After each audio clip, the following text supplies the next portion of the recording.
always have to keep your line taut so that when you get a bite, you can hook it.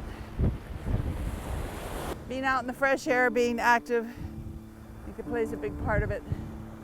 Being happy every day, being happy with what you have, not always wanting more. I think that's what women's health is all about.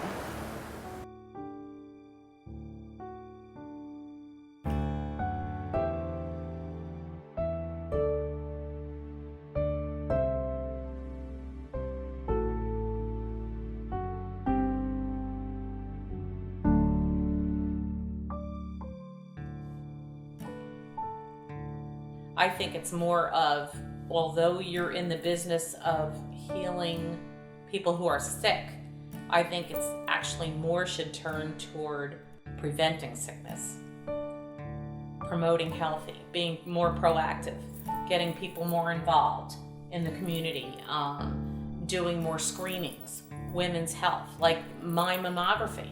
I mean, promote it. If I didn't have my annual done, I would have been definitely more advanced than I was.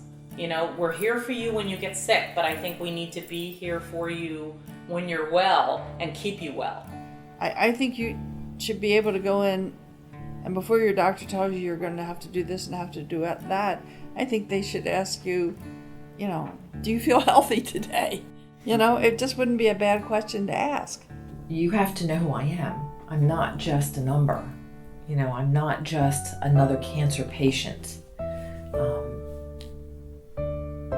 And I want you to know who I am. It matters. I think when you have the combination of the energy and the physical ability to do what you want to do, I think that's healthy. You know, you can tell when people are healthy. It's a happy, you know, happy, healthy, in my opinion. If you could have anything in the world, you could be having a career, you could be retired, you could be but if you don't have your health, you can't enjoy, you can't do anything else, because that's just so over consuming of all your thoughts. You're just overwhelmed that this is happening to you, a healthy person that goes to the gym 5 days a week, or, you know, has tried to stay active and, you know, walks or does whatever, that all of a sudden you're vulnerable. 6 months to a year out of chemo, Brian was just off. The bottom line was he felt like, okay, I survived this.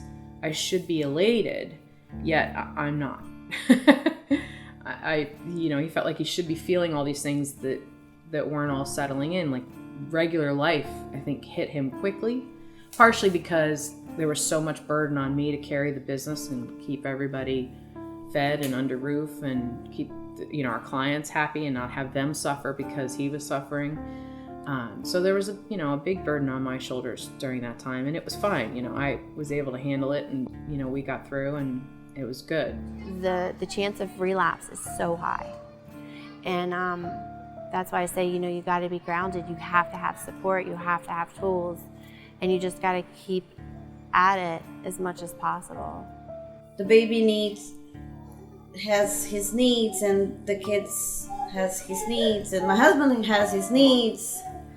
So I'm trying to adjusting things in my life. I have to change something because I don't have anybody to help me, so I have to help myself.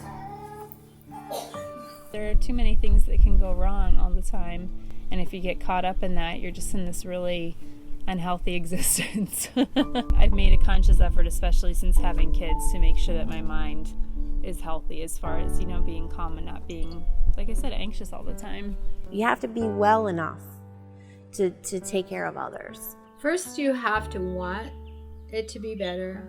And second, you have to have some skills. You might have a desire and not an ability.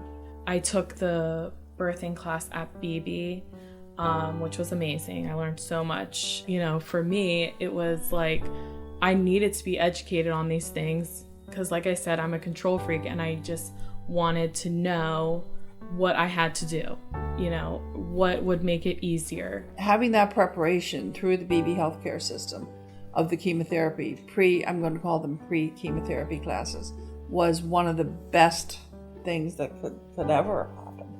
Sometimes it's physicians and nurse practitioners and nurses help you become empowered because you're giving them information. You're saying, okay, these are your choices. You can make a choice. You just lay it out, and then they can choose for themselves.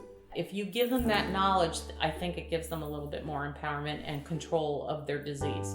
If you don't teach them anything, they have nothing. The nurses are critically important to get you through this time.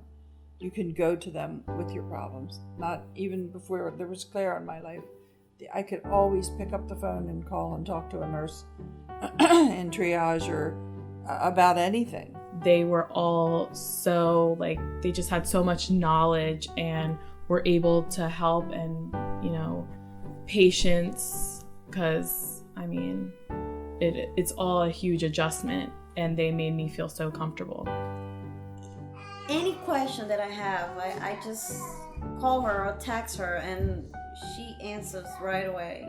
Oh my gosh, she's just like my mother. A mother that I don't have. My surgeon went over and sat next to my daughter and told her I was okay.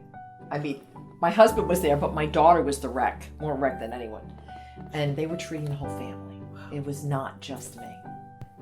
You know, the care at the cancer center was amazing. I mean, from the person that checked us in to Mary at the front desk, who you check in with when you come in for your treatments or your appointments, and then all the way through all of the nurses. That support system is there for you. You know, there's no end date. From the minute I was diagnosed, going through the whole thing, I never felt as if I had no support and I was alone, which was huge for me.